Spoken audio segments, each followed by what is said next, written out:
Si has escuchado este tipo de sonido y no sabes si el problema está en el clutch o en la transmisión, en este video te voy a resolver esa duda. Ahora te voy a poner como ejemplo este carro que estás viendo. Si te das cuenta, cada vez que se presiona el pedal del embrague, notamos que emite un ruido.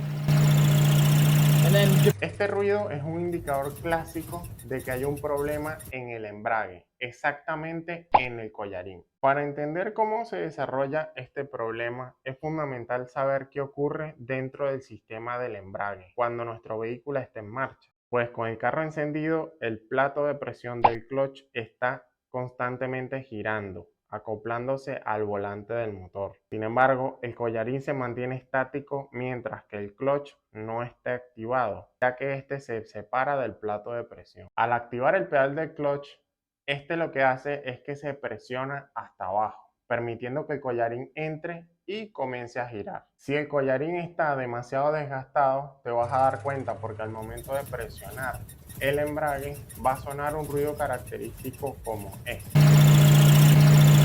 Sin embargo, si dejas de presionar el embrague, el sonido se eliminará.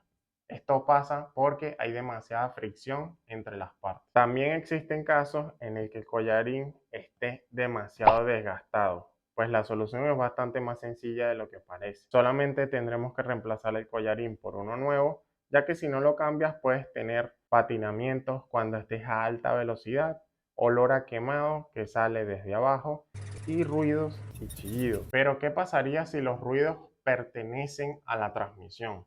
Pues aquí la cosa cambia un poco, ya que hay algunas diferencias. Si el ruido ocurre cuando el clutch está desenganchado o cuando no lo estás usando, es posible que el problema esté en la transmisión. En este caso, mientras el clutch está desenganchado, el sistema de la transmisión, incluyendo la placa y la flecha, van a seguir operando, lo que puede generar un ruido característico como este. Por eso es tan importante inspeccionar estas dos piezas, ya que puede ser que el problema se deba al desgaste o un fallo directo en la transmisión, lo que se traduce en que la reparación puede ser mucho más complicada y mucho más cara. Ahora, si quieres aprender a resolver este y otro tipo de fallas que tengas en tu auto, déjame la palabra curso aquí en los comentarios para enviarte toda la información.